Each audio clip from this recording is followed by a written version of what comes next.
Vous écoutez la Ligue des Cinévores et toujours en compagnie de moi, Mathieu Prévost, votre animateur. Et je suis aujourd'hui juste avec Max. Ça fait une couple d'émissions qu'on avait Hugo avec nous, mais il brille par son absence aujourd'hui. Alors je suis avec Max. Alors Max, ça va?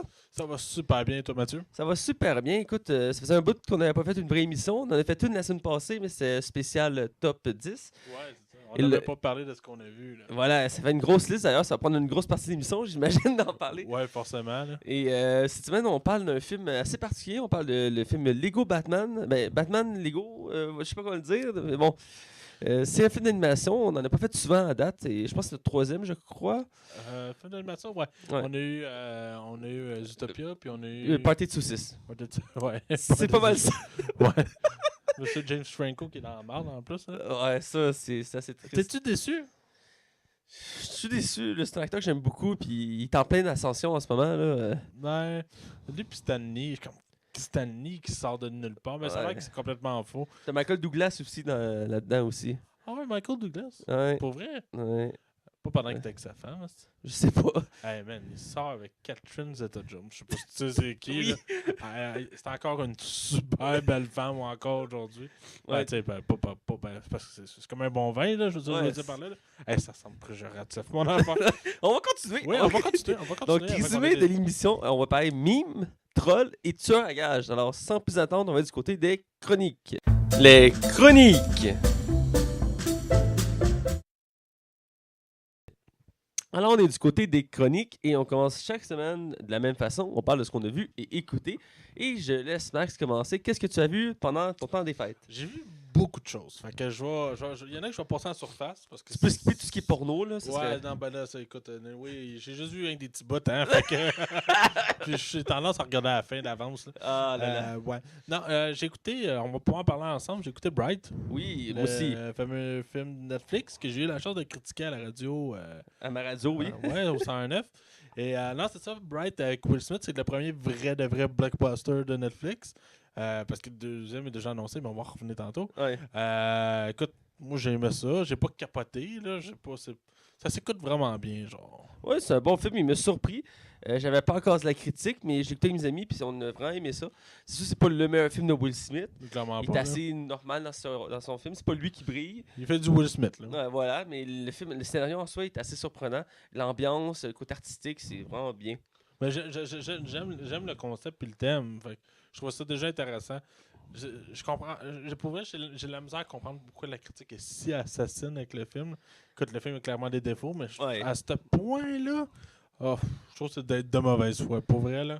J'ai l'impression ces temps-ci qu'il y a des bons films qui se font ramasser pour des raisons assez absurdes. Là. Ouais, c'est les critiques. La presse, des fois, je la trouve inégale, genre, dans ses réactions, genre. Ah, c'est effrayant. C'est comme. Puis on a eu la preuve là, récemment avec tout ce qui est, mettons, Star Wars, The Last Jedi. La communauté déteste ce film-là. Moi, j'ai aimé, là, mais la Ouais. critique, eux autres, tant qu'à eux, ont acclamé le film, tu sais. C'est ça qui est assez particulier. J'ai apprécié le film, même si ça m'a pris un certain temps avant de me De le décider. digérer. Voilà. Mais c'est fou, hein, ce film-là. J'y pense encore, puis j'ai encore des réflexions, puis des fois, il y a des affaires que je me dis, ouais, finalement, c'était peut-être pas vers mais je pense que c'est à force d'en lire, des fois, que ça vient corrompre Ben oui. un peu ma perception d'un film. Là. Sinon, j'ai écouté la saison 4 de Black Mirror, qui est sortie le 29 décembre.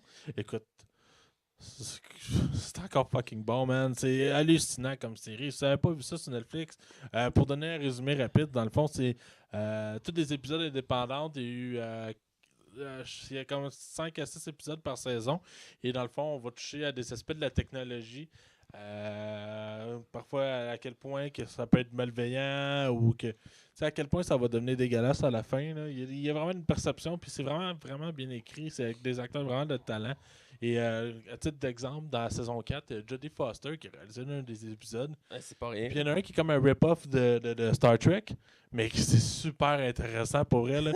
Il t'amène ça d'une façon que tu t'attends pas qu'il amène ça. Ok. Pour moi, c'était une chance, Mathieu. Là, écoute, au total, je pense que c'était quoi 12, 15, 18 épisodes au total. Écoute, Chris, t'as réécouté 6 saisons de Mentaliste, t'es capable. Il faudrait pas en parler. T'es capable. C'est mon problème chiatique.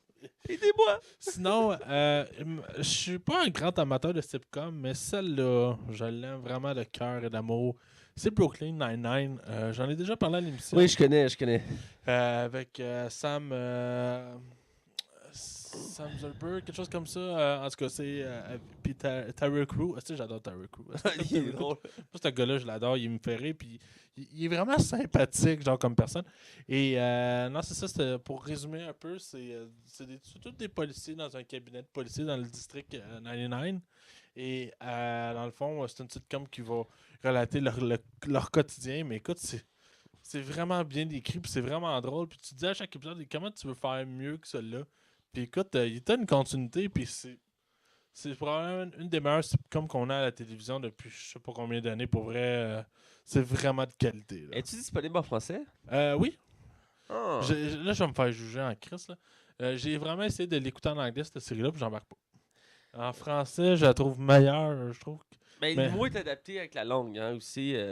Ouais. Tout ce qui est comédie, là, quand on écoute, peu importe la version que tu écoutes, ce sera pas le même humour. Mais ce qui m'a surpris le plus dans cette série-là, c'est qu'ils font beaucoup de liens, c'est québécois. Puis je pensais que c'était peut-être dû à la traduction français. Non. Il y a même un épisode qui se passe à l'aéroport à Montréal. Je suis comme, ok, bon, ben. Et voyons donc. Ouais, ou à un moment donné, il faut qu'il y ait comme un cambriolage. Puis tout le monde qui sont là, c'est des Canadiens français, des cambrioleurs. Comme, ben, voyons. Ok. Ouais, c'est vraiment bizarre. Mais écoute, c'est vraiment bon comme série. Sinon, j'ai écouté Jumanji. Ah, le nouveau, Ouais. la suite. Welcome to Jungle, qui actuellement fait plus d'argent que Star Wars dans les dernières semaines, là, pour au total. Là. Ouais. Écoute, je comprends son succès, puis pour vrai, j'espère que ça va nous donner une suite, parce que c'est vraiment une surprise, ce film-là. Je l'attendais pas, pour vrai, je l'attendais pas. Puis c'est le retour que j'ai eu de plusieurs personnes dans mon entourage qui ont vraiment aimé le film. J'étais comme, ça peut être intéressant, je vais lui laisser une chance, parce que j'étais allé voir avec un de mes chums, Dexter. Qui est déjà venu à l'émission, puis écoute, on a ri tout le long. À part la fin que je trouve un peu boboche, là. Autrement, c'est du divertissement à l'état pur. Écoute, C'est The Rock, c'est The Rock. Ouais, c'est ça. Mais je te dirais que dans 20 ans, on se rappellera peut-être pas de ça là. On va se rappeler de The Rock. Ouais, c'est ça. Mais on se rappelle, ça c'est sûr. Mais tu sais, le point de Jumanji, on s'en rappelle encore, mais celui-là, on va probablement l'oublier. Ou on va faire, oui, la suite de l'autre. Mais pour vrai, il n'y a personne qui va pouvoir bâcher ce film-là en disant que c'est vraiment de la merde, c'est pas le cas. Ah, ben c'est rassurant, c'est un film que j'aimerais voir cette année, donc j'ai hâte qu'il sorte en club vidéo pour que j'aille l'écouter. Tu le regretteras pas pour vrai. Dernière chose, j'ai écouté ça samedi. Fait que fait le 3-4 jours. Et ça s'appelle Better Watch Out. Il y a un podcast que j'écoute qui s'appelle Les Mystérieux Étonnants. Et il faisait mention de ce film-là. C'est un Home Alone qui rencontre un film d'horreur. D'accord. Et je ne dirais pas qui, je ne dirais pas quoi. Évitez la bande-annonce. Il faut vraiment éviter la bande-annonce parce que la bande-annonce spoil le film.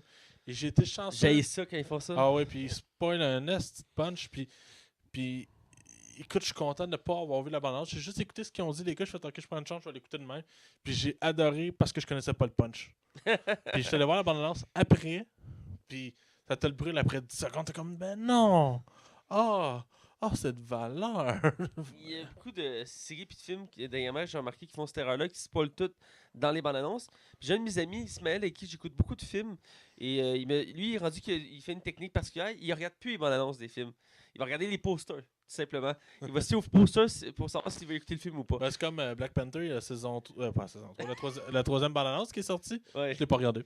Non plus, je l'ai pas regardé, effectivement. J'ai oublié en fait de la regarder, mais je pense que je la regarderai pas justement. Puis moi, j'essaie de diminuer comme Star Wars. J'avais aussi écouté la première.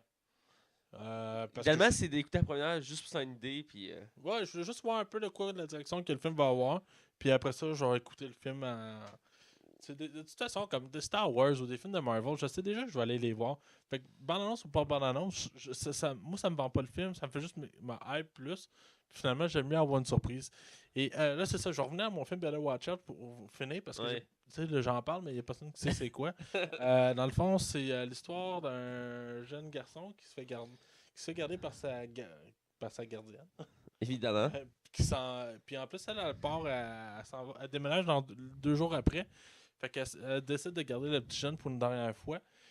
Et il y a du monde qui vont s'introduire dans la maison et qui vont commencer à jouer avec la tête des deux. Mais la moitié du film devient un peu comme, tu sais, quand on écoutait Cabane dans le bois, là. Oui. le film devient genre complètement autre chose, là, Ouais, ouais. c'est la même affaire. Oh! Puis j'arrête là. C'est un film de Noël et j'ai adoré ça. J'ai vraiment aimé ça. Puis ça, je suis sûr que ça, si tu l'écoutes, tu vas vouloir en parler au show.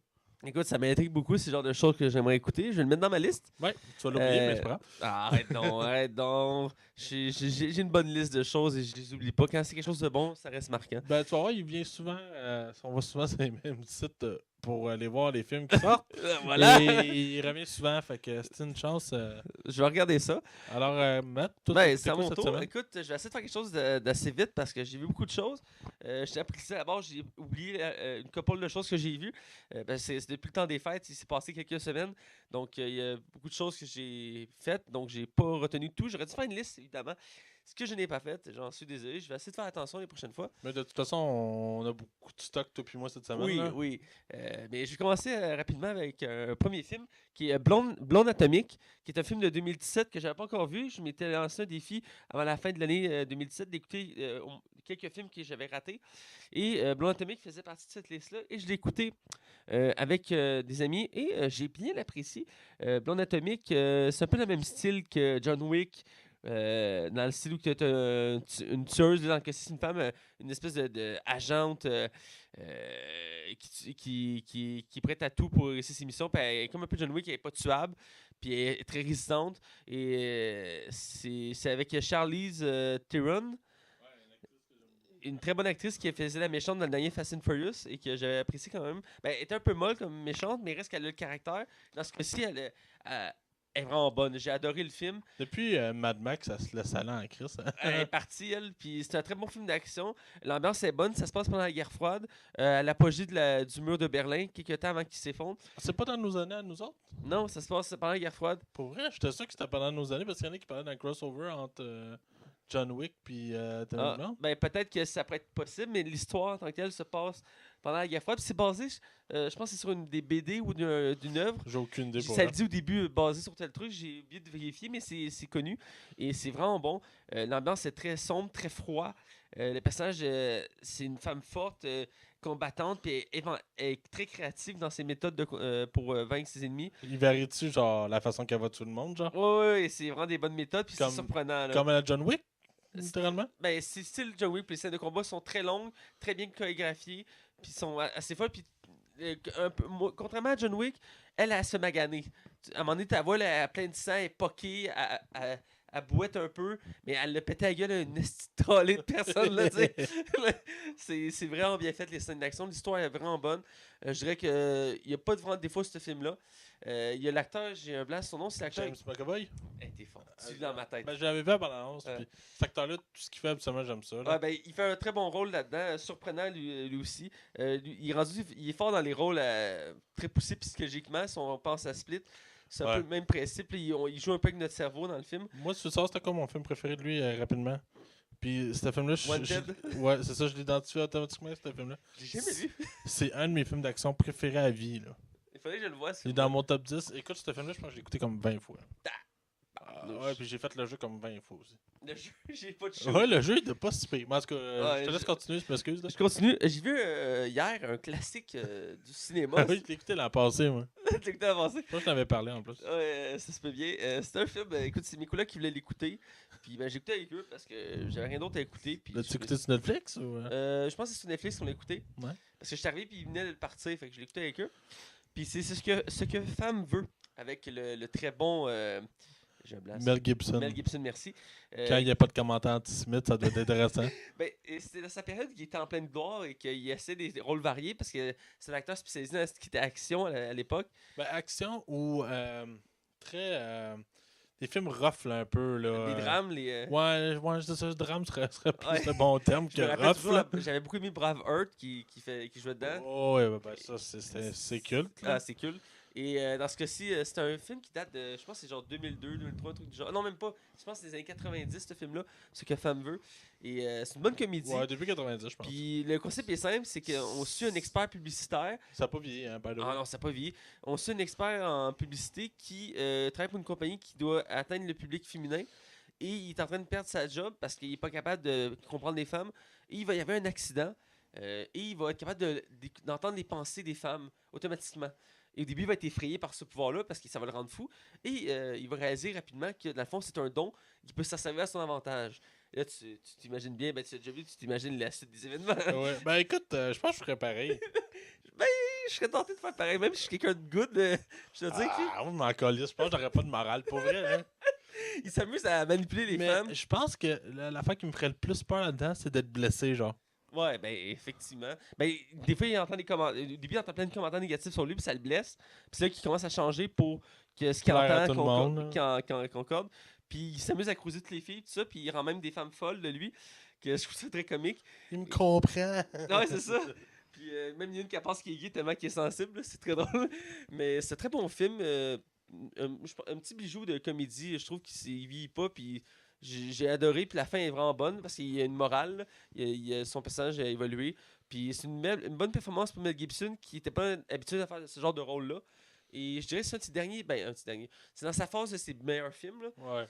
là il revient en force, mais ça faisait pas mal d'années qu'on le voyait plus. Et, C'est le genre de film que je verrais bien un remake avec The Rock pour vrai. The Rock. Ouais, pensez. Imagine-le. Ça serait écœurant. Oh, mais ça serait drôle. Moi, je suis down. Ah, ce serait drôle, tellement. Bref, pour continuer, j'ai vu un autre film de mon acteur préféré depuis que je l'ai découvert quand j'étais tout petit et que mon rêve c'était de devenir comme lui, maître d'arts martiaux, Jackie Chan. Ah, ok, non, je pensais pas que c'était lui que t'allais parler là. Ben, ben oui, c'est lui que j'aime. Non, je pensais que tu parlais de l'acteur porno de Tom Armstrong. Non! Ah, ok, c'est bon. Lui, c'est ton idole, ça. Ah. C'est le film Foreigner. Comment il s'appelle l'acteur porno qui a fait tous les métiers dans le monde là? Je sais pas. Je sais Il pas. était devenu astronaute, il était médecin, il était professeur. Attends. C'est toi l'expert là-dessus. Faudrait que je vais le trouver en attendant. Vas-y, Peu continue. importe. C'est un des derniers films en date de Jackie Chan. Et c'est un des derniers qui est sorti en 2017. Et c'est intéressant parce que c'était un mélange de Tarkin et. Ben, c'est un peu le style Tarkin avec un peu de John Wick aussi. C'est un peu mélangé dans le sens que c'est un père de famille qui, dès le début du film, perd sa fille, qui est sa seule enfant. Et dans une attaque terroriste, il y a un magasin qui explose. Puis ça se passe à Londres, ce film britannique. Et il va tout faire pour trouver les meurtriers qui ont tué sa fille. Et il va s'attaquer au gouvernement. Parce que c'est le gouvernement qui est en charge de trouver, de régler le dossier. Puis personne ne veut l'aider. Fait qu'il va faire sa propre vengeance. Et ce qui est particulier de ce film-là, c'est que les bandes annonces nous vendaient un film qu'on voyait Jackie Chan comme acteur principal. Mais dans le film, on voit plus à travers les yeux de Pierce Brosnan, l'ancien James Bond. C'est plus lui qu'on voit dans le film. On voit plus souvent lui que Jackie Chan. Par contre, la performance de Jackie Chan dans le film est super bonne. Les scènes qu'on le voit, il est vraiment, je m'attendais pas qu'il était encore autant en forme. Mais il est encore très en forme pour son âge. Parce que Jackie Chan commence à être vieux. Et c'est un très bon film d'action. Trailer plutôt, je dirais. Mais j'ai bien apprécié l'attention. Tout le long du film, tu essaies de comprendre la complexité des événements, comment c'est arrivé là. Et c'est vraiment bon. Puis il y a une bonne fin. Je dirais pas que c'est le meilleur film de Jackie Chan, mais c'est dans ses films les plus particuliers. Je sais qu'il est parti sur un paquet de films assez farfelus, un à de l'autre. Il y a pas longtemps, il a fait il fait un empereur chinois qui doit affronter l'armée romaine. Je ne sais plus comment ça s'appelle, mais c'est assez particulier. Ou il y en a un autre qui sort bientôt, ça se passe en Australie, où il se bat sur le Sydney Stadium avec une espèce de tenue futuriste, puis il flotte, puis tout, ça a l'air bizarre. Mais bref, Jackie Chan, c'est un de mes acteurs préférés. J'ai toujours aimé voir ses combats d'arts martiaux. Et d'ailleurs, il avait parlé qu'il était prêt à faire un 4e heure limite, ce que j'aimerais beaucoup. Ben, moi aussi, parce que ça a l'air que la série c'était pas vergeux. Non, Puis ça, de toute façon, sans les deux. Ouais, c'est ça. Puis j'ai aimé, les deux acteurs sont très bons, donc c'est un bon film que j'ai vu. Pour continuer, j'ai vu un autre film de mon deuxième acteur préféré, qui est Jack Black, que j'adore depuis que je l'ai découvert dans École du Rock, qui est son meilleur film, je considère, de sa carrière. Il a fait Jumanji récemment, qui est très bon, entre autres. Ouais. Mais là, c'est Le Roi de la Polka. Petit film de Netflix, produit par Netflix, qui est un film historique, basé sur un documentaire qui est sorti il y a quelques années. Ok, c'est une histoire vraie cette affaire-là? Oui, c'est une histoire vraie. Ok, C'est le roi du polka. En gros, c'est très simple. On suit le roi du polka qui est dans le fond joué par Jack Black. C'est Yann Johan, je crois qu'il s'appelle. Désolé si je le prononce mal. Le nom du personnage? Oui, c'est un Polonais. Ok. Et oui, Jack Black, il fait l'accent polonais quand il parle. C'est très drôle. Et Pourquoi dans le pas? fond, c'est un Polonais qui est venu en Amérique pour vivre le rêve américain. Ouais. Et il est devenu une célébrité locale, dans le sens qu'il est devenu le roi de la polka.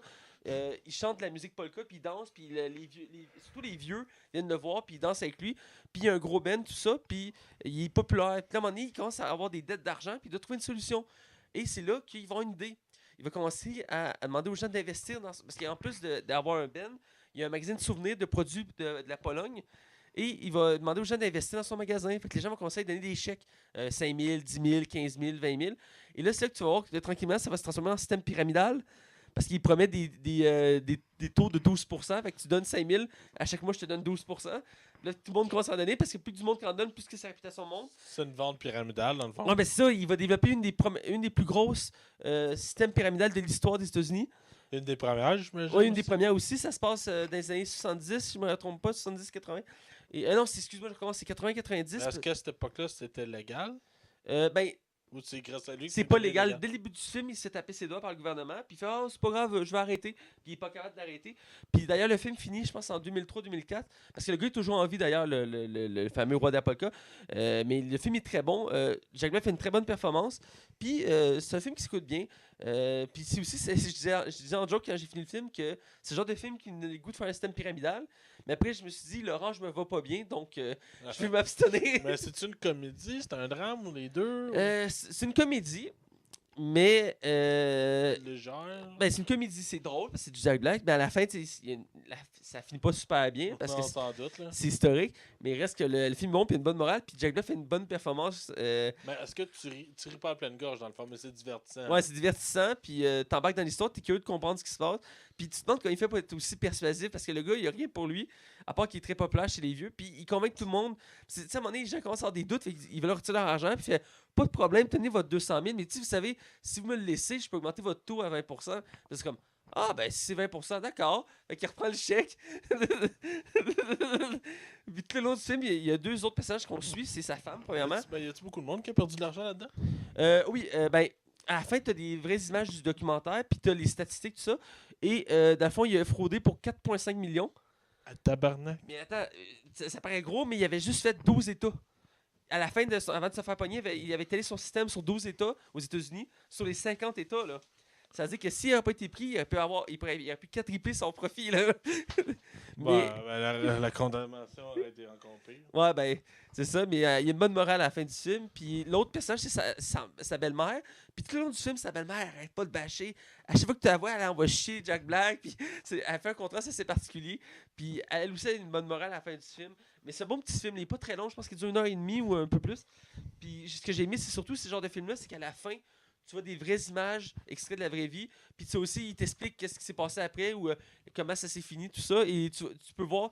Je dirais que le truc qui m'a un peu déçu, c'est que Jack Black ressemblait pas tant à ça que la personne originale. Parce que tu sais, il devait imiter quelqu'un qui existait. Ouais. Mais il y avait le physique qui ressemblait un peu, mais le visage, c'était pas ça, là, tu sais. Ok, ouais. Ils ont pris un gars qui avait ils ont pris lui parce qu'il avait le physique, puis ils ont teint les cheveux en blond, parce qu'il est blond dans le film. Mais le visage, il est pas tant ressemblant. C'est sûr que c'est pas évident des fois. Mais il reste que je trouvais qu'il n'y avait pas le temps de ressemblance. Mais c'est un bon film. Je continue avec des séries, rapidement. J'ai vu deux nouvelles séries en particulier pendant le temps des fêtes, que je me souviens, encore une fois. La première, c'est Lucky Man. Le titre au complet, c'est Stanley de Lucky Man. Vous avez compris, Stanley, le créateur de beaucoup de personnages dans Marvel. Commencé à produire... Beaucoup, tu dis? Beaucoup, un bon paquet. Et il a produit une série en 2016, on va avoir une troisième saison en 2018, qui s'appelle Lucky Man, qui est encore une fois basé sur l'univers super-héroïque, si on veut. C'est pas attaché à l'univers de Marvel, c'est important de le préciser. Ça se passe à Londres. Et dans le fond, c'est un enquêteur de police qui est malchanceux, qui a perdu sa femme, sa femme a divorcé, qui à job, personne l'aime, il a des problèmes de jeu, il doit plein d'argent. Et dès le début de la série, il va rencontrer une femme qui va changer sa vie en lui offrant un bracelet. Et ce bracelet-là va lui donner la particularité de contrôler la chance. Et de ce fait-là, ben, il va commencer à réaliser qu'il peut contrôler plus sa vie. Il va commencer, au début, il va en profiter, comme tout le monde en profiterait. Il va au casino puis il gagne plein d'argent. Mais il y a combien de saisons au total? Il y en a 2 de sortie puis il y en a une troisième qui s'en vient. Ouais, c'est ça, je vois, ok. Ouais, puis rapidement, il va voir qu'il peut s'en servir pour faire le bien. Parce qu'il va réaliser qu'il interagit pas juste sur lui, mais sur ce qu'il voit autour de lui. Dans le sens qu'à un moment donné, pour lui montrer que ça marche, elle l'amène voir un match de boxe. Puis elle dit, tu peux contrôler ce qui t'entoure, tu peux décider qui gagne. Puis comme, ben non, il dit, concentre-toi. Puis il se concentre, puis il se concentre sur un des deux, puis il arrive un truc impossible qui arrive, puis c'est lui qui gagne. T'sais? Parce que là, c'est que ça reste qui contrôle vraiment. Dans cette série-là, il explique que la chance, c'est comme une matière. Ouais. C'est présent autour de nous. C'est scientifique, là. Ouais, c'est ça. Puis c'est vraiment bon comme série. Puis c'est un peu. C'est sombre. C'est des enquêtes policières très glauques. Et c'est une ambiance vraiment contrastante. Je suis pas habitué de Stanley. Je pensais pas qu'il faisait des choses aussi sombres. D'habitude, il fait des personnages des super-héros, mais ils sont pas aussi présentés aussi sombres. Mais reste que ça, c'est bon. Et j'ai hâte, j'ai pas commencé la saison 2, je devrais commencer bientôt. Mais ça nous laisse sur la fin de la saison 1. Donc j'ai très hâte de voir la suite. Et une autre série que j'ai commencé il y a 2 jours, sur le fameux site que tu m'as présenté. Je me cherchais une nouvelle série. Je regardais des nouvelles séries bien cotées. Et cette série-là est ressortie. Ça faisait un bout que j'avais pas vu de ce style-là western. C'est Hell on the Well. L'Ouest en enfer, je crois en français. Et c'est une série historique, plus ou moins, il y a 5 saisons totales, qui a commencé, je pense, en 2011 sur AMC, la chaîne de Walking Dead, entre autres. Et qui ne sera plus sur Vidéotron, hein, ça, c'est en passant. Ah, il sera plus sur Vidéotron? Non, Vidéotron retire la chaîne pour des raisons de diffusion, je pense. C'était une question de même, genre. Ok, c'est particulier. Ouais. Comme ça allait déjà bien Vidéotron. C'est Vidéotron. On pourra en parler longtemps, mais je vais essayer d'accélérer les choses. Ouais, c'est correct. C'est une série western. Dans le fond, on suit dans le fond la création du train transcontinental, Transamérique. Dans le fond, c'est le train qui est construit pour relier chaque côté des États-Unis. Et en parallèle, on suit le personnage principal. C'est un homme qui est en recherche de vengeance. La série commence qu'il va s'introduire dans le chantier de ce train-là, et de ce chemin de fer, excusez-moi. Et il va chercher ceux qui ont tué et violé sa femme. Et il va commencer à faire une enquête autour de ça. Et c'est très sombre, c'est style western qu'on a l'habitude de voir. Tout le monde est sale, il y a du sang, c'est très brun, noir, gris. C'est pas coloré là, comme série. Puis c'est vraiment, il aurait pu faire une série où que, les personnages sont là, mais ils sont pas sales, ils sont propres, il n'y a pas de sang. Mais non, à un moment donné, tu as une femme qui court en forêt pendant des jours et des jours. À la fin, elle est toute pleine de boîtes, son visage, on voit quasiment plus rien. Il y a du sang, elle saigne de partout. À un moment donné, elle se ferme une plaie elle-même avec une ficelle, puis tu vois le sang gicler, excusez-moi. C'est bien fait comme série, là. Je sais qu'AMC sont forts pour le côté effets spéciaux, tout ça. Et c'est vraiment une bonne série. Je reconnais à la date aucun acteur. Il y a peut-être un acteur que je reconnais dans la série, mais le reste, je ne reconnais pas. Mais je sais qu'AMC sont forts pour aller chercher des acteurs. Un peu connus, là. Ouais, c'est un peu connu, un peu comme Ben, Walking Dead. Ça coûte moins cher. Ça coûte moins cher au début, effectivement. Comme Walking Dead, il avait pris quasiment juste des acteurs qui étaient de seconde zone, peu connus. Ouais. Norman Reedus, ça n'a pas fait grand-chose. Ah, c'est ça. Mais ça reste qu'ils sont très bons. J'ai écouté 3 épisodes à date de la série. Et j'apprécie j'adore l'ambiance. J'avais regardé un peu, j'avais pas écouté la série, mais j'avais déjà vu passer. Puis esthétiquement, je pense qu'on va se dire c'est super beau. C'est super beau. Puis l'ambiance est bien représentée. Autant que l'ambiance, le côté amérindien, ils ont vraiment cherché des acteurs amérindiens, tout ça, pour faire les troupes amérindiennes. Autant les Chinois, tout ça. C'est vraiment bien représenté. Et c'est vraiment une bonne série que j'ai appréciée. Puis j'ai hâte de la continuer parce qu'elle m'intrigue beaucoup. Ça part lentement, je dirais. Il y a de l'action, mais c'est tranquillement, là. Puis je l'écoute en français. Et le doublage est bien fait. AMC sont bons quand même pour le doublage. Je tenais à le préciser. Parce que j'avais déjà Walking Dead aussi, j'avais écouté. Puis j'aimais les voix utilisées pour l'ambiance, ça fitait bien. Parlant de Walking Dead, as-tu le showrunner s'est fait mettre dehors? Non, j'avais pas vu. Ouais, le showrunner, parce que la saison 9 est officielle. Ouais. Puis le showrunner qui s'occupe de la série s'est fait mettre dehors. Parce qu'il y a eu trop de plaintes. Ouais, ben la saison 7 et 8, ils ont eu un record de déception. Et la 8, ça a battu le moins d'auditeurs dans la 8e. Et entre autres, avec la mi-saison que c'est tout le monde, je sais ce qui s'est passé sans avoir écouté l'épisode parce que tout le monde m'a spoilé sur Facebook. Donc je sais qui meurt. Ah, ok, c'est-tu l'affaire, la fameuse scène avec Negan? Non, ça c'est passé, les gens ont oublié. Okay. Il y a une nouvelle scène encore. Là. Ok, ouais. Tu sais, des fois, en faire trop, c'est comme mais passé, là. Walking Dead sont connus comme un peu Game of Thrones pour tous leurs personnages principaux. Mais il y en avait certains qui touchaient pas. C'était comme, tu sais. C'était comme. Le petit cercle, là. Il y a un petit cercle qui touchait pas. Puis là, ils ont commencé à y toucher là, depuis la saison 7. Puis là, ça commence à irriter les fans. C'est des personnages que tu as là depuis la première saison. Puis là, depuis la saison 7, ils commencent à être tués. Là. Puis là, les gens ils sont attachés à ces personnages-là. Tu sais, d'habitude, tu vois un personnage secondaire arriver pendant une saison, il meurt. Ok, il était là une saison, c'est correct. Mais là, s'il a fait 7 saisons, c'est un peu plus dur de le tuer. Là. Ouais. Ça vient plus te chercher. C'est ça qui est arrivé l'année passée puis cette année, malheureusement, pour Walking Dead. Moi, je suis en retard, j'ai pas écouté la saison 7, mais le premier épisode, avec la fameuse scène qu'on parlait. Mais ça m'a tellement choqué que j'avais arrêté là. Mais j'adorais. J'aimerais ça continuer cette série-là un jour, quand je vais retrouver la motivation. Mais tout ça pour dire, c'est ce que j'ai vu. Et là, on va prendre une pause parce que j'ai pas lu mes nouvelles. Ah ben écoute, je peux y aller en attendant. Tu peux lire ta nouvelle on the side? Ok, pas de trouble. Fait que écoute, dans le fond, la première nouvelle, c'est par rapport à Wolverine. Wolverine, dans le fond, ce qui arrive, c'est que Hugh Jackman ne fera plus le rôle, tout le monde le sait. Et Sébastien Stan, lui qui fait The Winter Soldiers dans les derniers films de Marvel, a rencontré Hugh Jackman il était dans la même salle, il était assis un à côté de l'autre. Et Sébastien Stan a dit We got un site américain qui était assis à côté de Hugh Jackman, puis il a demandé, il dit, puis comment ça va, tu sais. Puis il a demandé, penses-tu qu'on va se revoir? Il dit, Hugh Jackman il a répondu, je ne sais pas, ça me trotte dans la tête. Hugh Jackman c'est lui qui s'est arrangé pour que Wolverine meure dans le Logan. Oui. Si vous ne l'avez pas vu, mais je pense que c'est une évidence avant même que tout le monde aille voir le film, on le savait tous là. Effectivement. Et dans le fond, ça. Hugh Jackman a toujours dit qu'il était intéressé à faire Wolverine dans un futur crossover avec les Avengers. Mais vu que les studios s'entendaient pas et ça fonctionnait pas, ben c'était quelque chose qui était mort dans l'œuf. Mais là, quand Disney a juste acheté une des plus grosses boîtes de production de cinéma de tous les temps. Et fait qu'il pourrait en rejoindre. Puis dans le fond, je pense que Hugh Jackman était comme Asti, je le fais-tu? J'ai vraiment le goût de le faire, mais il fait un peu Daniel Craig de lui-même. Ouais. Daniel Craig, il le fait juste pour l'argent, là, par exemple. Là.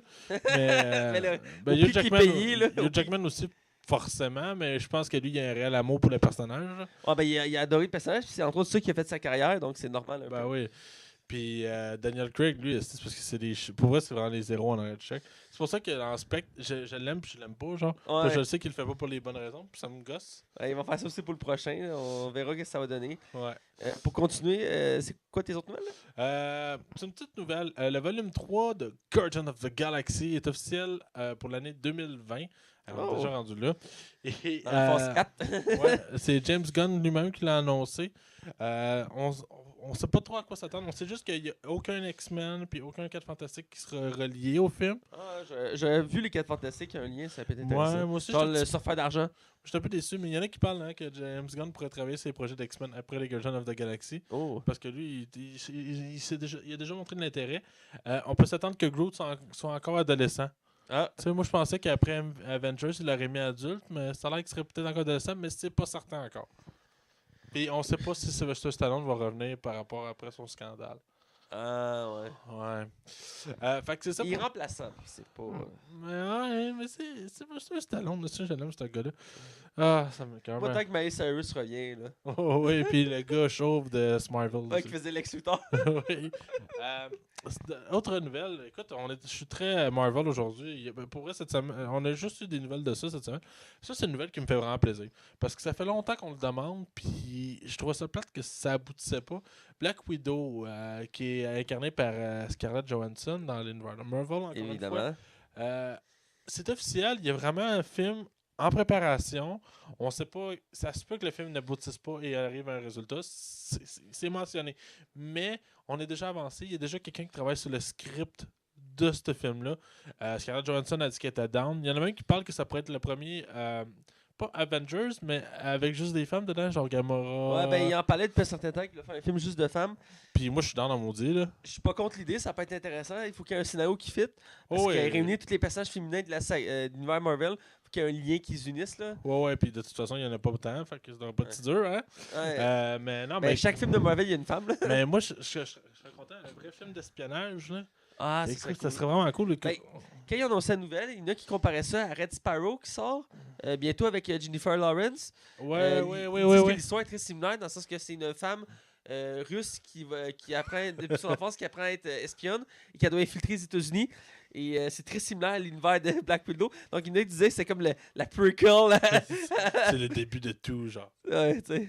Donc, moi, je suis down. Black Widow, elle peut avoir enfin son film. C'est cool. Parce que là, à part Captain Marvel, c'est des films avec des hommes. Mais t'as dit Jessica Jones, mais sans série. Ouais, c'est ça, mais je parle vraiment au niveau cinéma. Ouais. Mais écoute, moi, je vais aller le voir, puis si ça peut encourager l'industrie, do it. Do it. Dernière nouvelle, je finis là-dessus. Deux nouvelles. Une nouvelle que j'avais vraiment... une nouvelle que je suis content, mais je suis incertain. Tout le monde connaît le fameux meme Slenderman. Oui. Un mime qui est vraiment connu, puis qui a eu Moi, je l'ai encore... connu avec le jeu. Ouais, c'est ça. Ben là, c'est ça que j'allais en venir. Sa popularité, elle a augmenté vraiment au niveau quand le premier jeu Flash est sorti. C'était pas un jeu Flash, mais c'était un petit jeu dépendant vraiment là, gratuit. Ouais. Et dans le fond, il fallait retrouver 8 pages dans un boisé. Et plus que tu trouvais de pages, plus que le Slenderman te parcourait après dessus, tu entendais des gros bruits de drum, genre des ta ta à chaque fois que ça approchait. Puis c'est comme un long corps mince de genre 8 pieds. Avec un veston. Avec un veston, avec une cravate rouge à la Hitman. Puis pas de visage, c'est un masque blanc qui ensemble le bras. Et ses bras sont comme vraiment vraiment longs. Il est terrifiant. Ouais, c'est ça. Puis dans le fond, le jeu a eu une suite, The Revolt, qui était vraiment ordinaire. Et puis dans le fond, ça a vraiment aidé à la popularité du personnage. Puis je pense qu'il y a même eu un vrai double meurtre par rapport à ce personnage-là, peut-être par des Je suis jeunes pas au enfants. courant. Oui, écoute, là, j'espère que je dis pas de la bullshit, mais me semble il y a vraiment une histoire de meurtre qui a été faite par rapport à ce personnage-là. Puis le gars, c'est un gars qui a fait ça dans son sous-sol. Là, tu sais. Je pense que lui, il s'attendait pas à ça. Mais écoute, du monde déséquilibré, il y en a partout. Là. Et dans le fond, que je veux en venir avec ça, c'est que Slenderman a officiellement une vraie bande-annonce pour un vrai film, un vrai budget, qui va être le nouveau film d'horreur. Et on a changé un peu le visage de Slenderman. Il est comme plus sale, plus noir, il est plus gluant. Si on Ouais, veut. gluant, ouais. Son costume semble être plus imprégné. J'ai pas vu de cravate rouge. Ouais, il n'y a pas l'air d'avoir d'habits comme on était habitué de le voir, mais ils ont l'air de l'avoir fait plus sale, encore plus terrifiant. Je pense qu'on trouve un moyen de le rendre plus terrifiant, mais en même temps, Ça change un peu le personnage. je sais pas s'il va faire le même effet qu'on avait l'habitude de voir dans le jeu, mais la balance me. La balance est vraiment intrigante. Ah pour oui, vrai. ben oui. Il y a vraiment une qualité, il y a une belle facture, il y a une belle image. La direction photo, vraiment, je pense qu'elle est vraiment intéressante dans ce film-là. Mais il n'y a vraiment aucun acteur connu là-dedans. Je pense que le film, il a coûté, je pense, juste. Je pense qu'il a coûté comme 10 millions, genre. Là. Mais les films d'horreur, ça coûte jamais réellement Non, cher. c'est ça. Ben, souvent, c'est parce qu'ils prennent des acteurs de films d'horreur, puis les acteurs de films d'horreur, ben, Ouais, ils sont c'est pas ça. connus. Non, c'est ça. Fait que, non, écoute, je suis juste que je suis pas sûr de son look, mais on va passer outre. Puis on verra bien qu'est-ce que le film va donner. Mais Moi, ça m'a donné une bonne impression. J'ai le goût de le voir. moi, je vais aller le voir pour vrai au cinéma. En petite parenthèse, ça m'a pensé, j'avais commencé le film Ça hier, que tu m'avais parlé depuis un bout. Ah oui, je te tiens Et ben, j'ai pas fini, j'ai écouté la première demi-heure avant d'avoir une panne d'électricité. Ce qui nous a oui, fait c'est ça faire. que tu me disais tantôt. Moi puis mes collègues, on a fait le saut en esti. Mais reste que j'ai beaucoup aimé ce que j'ai vu au début. T'étais rendu à peu près où, sans spoiler? Juste un peu après qu'on le voit dans une cour avec plein de ballons. Ah, ok. T'avais fait au moins la moitié du film. Ah ouais, facilement. c'est à moitié. J'ai demandé, j'ai perdu le fil. Là. Mais ok, j'étais à moitié. Ouais. Avec le petit garçon qui fait de l'as, là? Ouais. C'est qui est creep, ce petit clown-là. Mais J'ai j'ai au moins tellement vu la hâte au- scène typique qui a été reprise plusieurs fois en parodie, que la gouttière. Là. Ouais. Hey, c'était V, hein, comme ça. Ah, c'est. Écoute, Ça met le ton, là. j'ai pas checké c'est qui l'acteur, mais est-ce qu'il l'a bien? Il y a un nom compliqué au bout, Puis, mais écoute, il fait des drôles de grimaces. Mes collègues écoutent juste les films en anglais, fait que j'ai écouté en version originale, puis sa voix en anglais, là.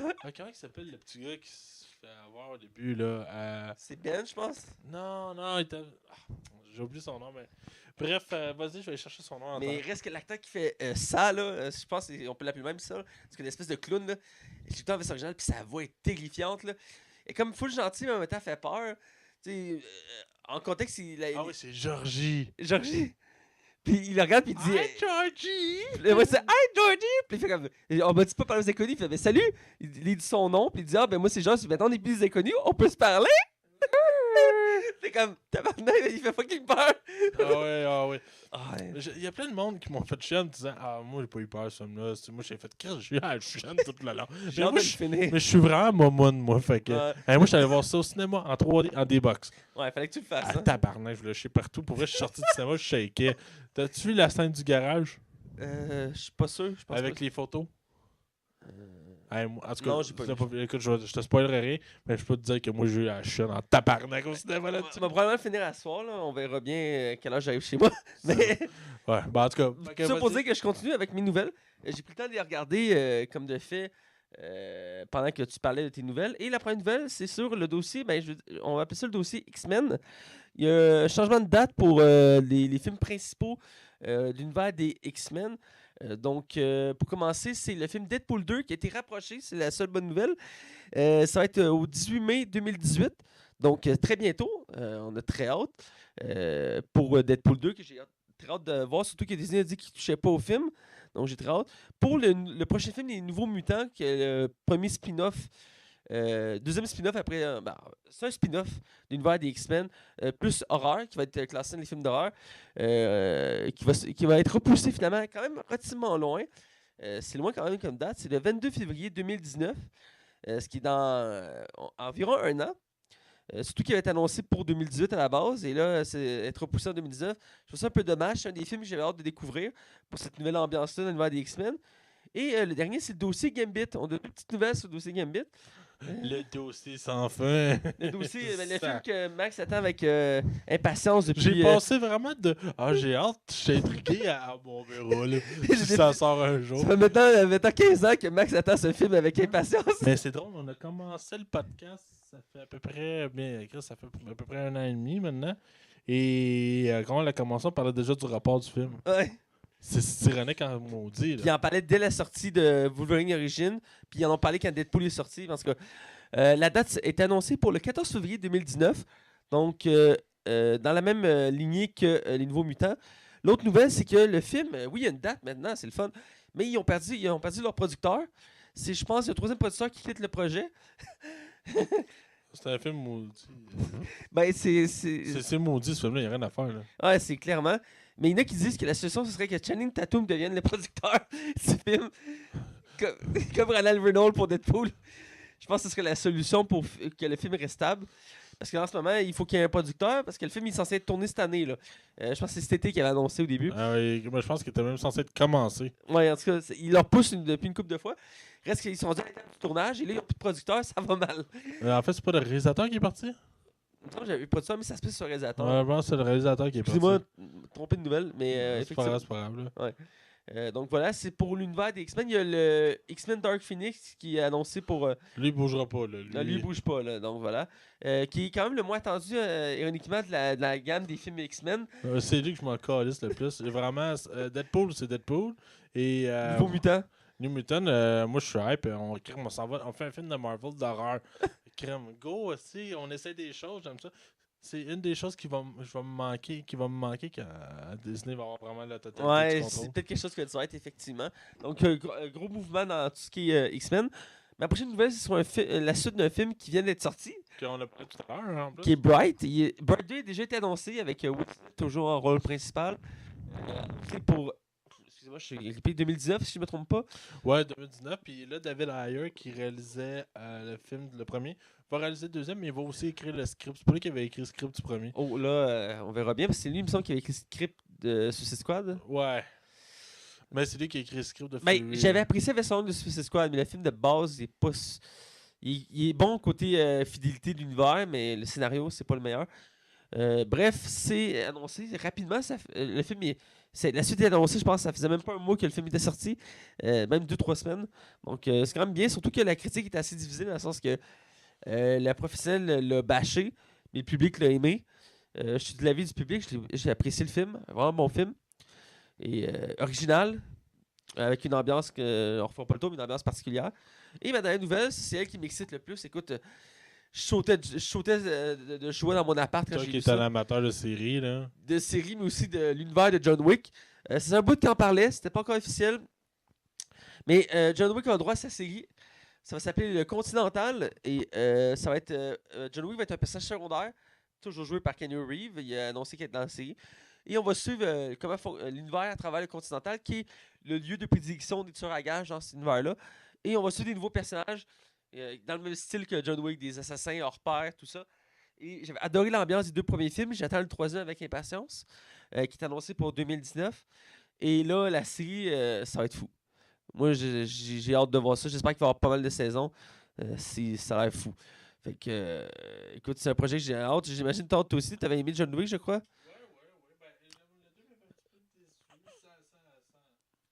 Wow, ça enregistrerait pas, je suis désolé. Non, c'est ça. J'ai été un petit peu déçu par le deuxième, mais le premier m'avait vraiment, vraiment beaucoup plu, là. Fait que, non. C'est ça. Moi, j'ai vraiment hâte de voir le film et la série, donc c'est quelque chose qui m'excite énormément. Et là, on va aller dans... J'aime ça quand t'es texté. Ah oui, je sais que t'aimes ça. Donc là, on va aller dans la zone du cinéma dans quelques instants, alors allons-y. Oh yeah!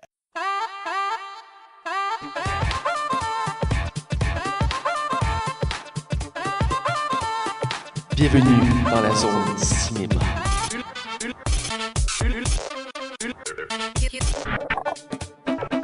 On est dans la zone cinéma. Et cette semaine, c'est toi qui as un sujet pour nous. Et tu veux faire un concept avec le film qu'on va parler très bientôt. Tu veux faire une chronique sur Batman, c'est ça? Ben, en fait, je vais parler de Dark Knight. Je me suis dit, tant qu'à parler de Lego Batman, on va parler de Dark Knight. Mais là, c'est pas une critique ici que je fais. Là, je précise. En fait, je parle de Dark Knight parce que le film, cette année, va avoir ses 10 ans. Ah, Et- 10 ans déjà. Ça fait déjà, pour vrai, ça fait déjà 10 ans. Puis, écoute, ça doit faire à peu près 9 ans que Heath Ledger est décédé. Je pense que ça fait 9 ans l'an passé. Fin de l'année passée. Ouais. Puis, non, écoute, puis pourquoi je veux parler de Dark Knight, outre le fait qu'on parle de Batman Lego, Dark Knight a été quand même quelque chose de très gros au niveau culturel, autant au niveau du cinéma que tout l'emblème que ça a apporté. C'est une des premières fois qu'on parle d'un film de super-héros qui était vraiment pris au sérieux. Là. Tu sais, qu'on a vraiment le droit à un scénario intelligent, intriguant, et qui n'est pas nécessairement dans le but de vendre des jouets. Ouais. Parce que même si Batman Begins s'éloignait déjà beaucoup de ça, je te dirais que l'apogée de cette franchise-là, c'est vraiment The Dark Knight. Christopher Nolan a apporté une nouvelle base dans les films de super-héros qu'aujourd'hui qui sera rarement égalée. Le film a rapporté 1 milliard, mais sans 3D. Ouais. C'est énorme pour vrai. Puis, À l'époque aussi. ben oui, c'est ça. Puis, écoute, on savait tous que Nolan ne serait pas capable de faire mieux avec Rise. Hein. C'était impossible, surtout sans le Heath Ledger. Et où c'est que je vais en venir, c'est qu'il y a eu le avant puis le après de ce film-là. Ouais. Et juste faire des petites mentions de choses que j'apprécie du film qui fait que ce film-là rentre dans l'apogée du film de super-héros. Il y a quelques scènes où Heath Ledger a vraiment était impressionnant. Souvent comme la scène de l'hôpital où que le Joker fait exploser l'ensemble de l'hôpital. À la fin, on le voit qu'il pince sur son bouton puis qu'il comprend pas ce qui se passe. Mais c'est parce qu'à la base, il y a eu un retard. C'était censé exploser en même temps qu'il pince sur le bouton. Puis il y a eu un délai. Et fait que ça a été de l'improvisation pendant ces 30 secondes-là. Mais le bâtisse qui explose en arrière, c'est pas des effets spéciaux. Ben oui, ça en est en quelque part, mais c'est vraiment une bâtisse qui a été démolie pour le film. Là. Aïe, aïe. C'est une des scènes qui a coûté le plus cher dans l'univers du cinéma. Et Heath Ledger là-dedans est impressionnant. Ou une des fois qu'il va au manoir Wayne dans une des tours. C'est pas Manon Wayne, mais il va dans c'est de la tour Wayne, excuse-moi, qui a un souper. Et Michael Caine, qui est Alfred Dans cette série-là. dans cette franchise-là, devait dire un dialogue. Et quand Heath Ledger est arrivé, Heath Ledger, il a même pas laissé le temps de parler. Il a pris carrément la scène. Tu vois carrément Michael Caine se faire mettre de côté par Heath Ledger. Et c'est pratiquement rien que de l'impro, cette scène-là. Ah ouais? Oh oui, il y a beaucoup d'impro. Et écoute, je pense que Ledger là-dedans a vraiment laissé une marque. Puis écoute, je pense qu'on n'aura jamais le droit à un Joker. Tu sais, on a eu un Joker de Jack Nicholson. Écoute, je ne trippe pas sur ces films-là de Tim Burton. J'ai la misère avec Tim Burton tout Ouais, court. t'es bâché l'autre fois. Mais je suis capable d'admettre le jeu de Jack Nicholson. Là. On Ouais, va ouais, donner ouais. à César ce qui est à César. Ben oui. Mais on se disait jamais rien peut égaler Jack Nicholson. Mais je pense qu'on a eu la preuve que le Joker, tu peux l'interpréter de la façon que tu veux, mais d'une sauce différente. Et ce qui apporte, je trouve, c'est ce que Heath Ledger a apporté. Fait que d'après moi, on peut recréer le Joker, mais de façon différente. Puis ce que je trouve plate de Jared Leto, que je trouve que c'est un excellent acteur, mais je trouve qu'il est sous-utilisé dans pas mal de ses derniers films. On a essayé de faire quelque chose de différent, mais maintenant on essaie de faire quelque chose de semblable. Sans donner de vraie identité au personnage. Et sans compter ce film-là, je trouve qu'il a apporté quand même une. Il a été nominé aux Oscars aussi. Ben, il a gagné un Oscar aussi. Ouais, ben c'est Heath Ledger qui a gagné un Oscar, Ouais. un posthume. Malheureusement, il ne l'aura jamais dans ses mains, mais écoute, c'était clairement mérité. Ce film-là aussi, c'était un des films de super-héros où que le super-héros n'était pas nécessairement la vedette de son propre film. Non. On avait eu droit à des Spider-Man, tout ça. Puis ce film-là, en fait, moi, écoute, je veux un film de Batman, mais je veux un film sur l'univers de Batman. C'est ce qui a rendu ce film-là encore plus merveilleux. Et écoute, Man of Steel a essayé de recréer un peu l'ambiance que ce Batman-là avait faite. Puis il n'a jamais été capable. Non, c'était pas au même niveau. Ça me rappelle une scène, une de mes scènes préférées dans Dark Knight. C'est la fameuse scène des deux traversiers où le Joker donne un choix, il donne un choix moral aux deux traversiers. Il y a un traversier rempli de civils, puis l'autre rempli de prisonniers. Puis il dit si un fait exploser l'autre, l'autre survit. Fait que là, qu'est-ce qui mérite de vivre, les prisonniers ou les civils? Ouais. Fait que là, t'as la grosse tension qui se crée, puis c'est vraiment une belle scène qui pose des questions Puis morales. c'est drôle, à Batman Lego, ils en font mention à un moment donné. Ouais. Mais ouais, non, c'est vrai. Puis c'est ce qui est plate, hein, parce qu'à la base, le troisième film de cette trilogie-là, c'était censé être le Joker amené au tribunal. C'était censé être le procès du Joker, puis finalement, le projet tombe à l'eau parce que Ouais. le Joker est décédé. Je pense que ce film-là aurait été encore meilleur comme ça, là. Mais tu sais, ce que je trouve plate de Dark Knight Rise, c'est que j'ai l'impression qu'il n'a pas rendu l'hommage qu'il aurait dû remettre à Heath Ledger. On fait juste l'effacer puis on n'en parle plus. Ouais. Puis pourtant, le Joker, on s'entend qu'à la fin, il meurt pas, là. Mais c'est aussi le principe que dans chaque Batman, t'as un ennemi central, puis il se répète pas. Je veux dire, dans le deuxième film, il n'y a pas de mention à Ra's al Ghul. Ouais, mais dans le 3, oui. Oui, ben dans le 3, oui, parce que c'est pour boucler la boucle. Mais je pense que. Mais pas juste ça, Scarecrow apparaît dans le film aussi. Ben, Scarecrow, c'est le méchant secondaire qui apparaît dans les 3 films. Il apparaît dans le 2? Il apparaît dans le 2, il était là au début du film du 2. Il est dans un stationnement, puis Batman l'arrête avec une gang de gars. Ah Puis oui, il oui. dit, oui. vous êtes fou. Il dit c'est pas moi le fou, c'est vous qui êtes fou, vous êtes déguisé en chauve-souris. Puis Batman s'envole. Ouais, je porte pas des pads de hockey. Ah, ce film-là, je trouve que c'est un film, écoute, c'est limite un chef-d'œuvre. C'est des très bons films. C'est des chefs-d'œuvre. La trilogie de Batman, c'est fou, là. Ben, moi, si on faisait un classement, The Dark Knight serait premier. Puis après ça, ce serait Begin. Ouais. Puis après ça, moi, ça serait Rise. Ah, j'ai le même classement. Rise, il est long. Il est chiant à certains moments. Mais il c'est ça. essaie de suivre après le Joker, c'était pas évident. Ben, Batman Begin, qui va un peu plus irréaliste, mettons, comparativement aux deux autres. Je trouvais qu'il y avait un meilleur scénario puis il était plus intéressant à suivre. Même si les scènes de combat sont catastrophiques dans ce film-là. là. Ben, c'est vrai, Nolan l'avait déjà dit dans l'entrevue, il était pas capable de cette époque-là de filmer des combats, genre. Mais le premier Batman, ce qui est arrivé, c'est que Nolan a eu la permission pour le 2, il y a eu un OK, on te laisse aller. Fais le film de Batman que tu veux. C'est pour ça que Batman n'est pas le super-héros du film. D'où le nom. D'où le nom. Techniquement, c'est pas Batman The Dark Knight. C'est juste The Dark Knight. Comparativement au premier, qui est un film centré sur Batman, qu'on nomme Batman. Tu vois-tu, genre? Il y a plein de choix là-dedans, puis je trouve que ça a tellement été judicieux. Puis The Dark Knight, tant qu'à moi, on va s'en rappeler vraiment longtemps. Ah oui, oui. Je l'ai écouté souvent. Ouais, moi aussi, j'écoute une fois par année. Quasiment, moi aussi. Begin aussi. J'adore beaucoup le Begin pour l'introduction qui est dans les montagnes des Alpes. Puis tout ça, j'aime bien cette ambiance-là. On voit l'évolution du personnage, comment il devient Batman. J'aime beaucoup cette intro-là. Moi, ce que j'aime de Begin, c'est son côté Gotham. Il est plus Gotham que les deux autres. Ouais. L'autre ressemble plus à des New York normales. Mais faut dire que pour chaque film, il a pris une ville différente. C'est une anecdote comme ça. Je sais pas si Ouais, tu je savais. savais. Je sais que pour le dernier, c'était Chicago qui avait pris, il me semble, comme ville. Pour les deux premiers, je me rappelle plus. Une c'est Philadelphie, il me semble, mais je suis pas sûr.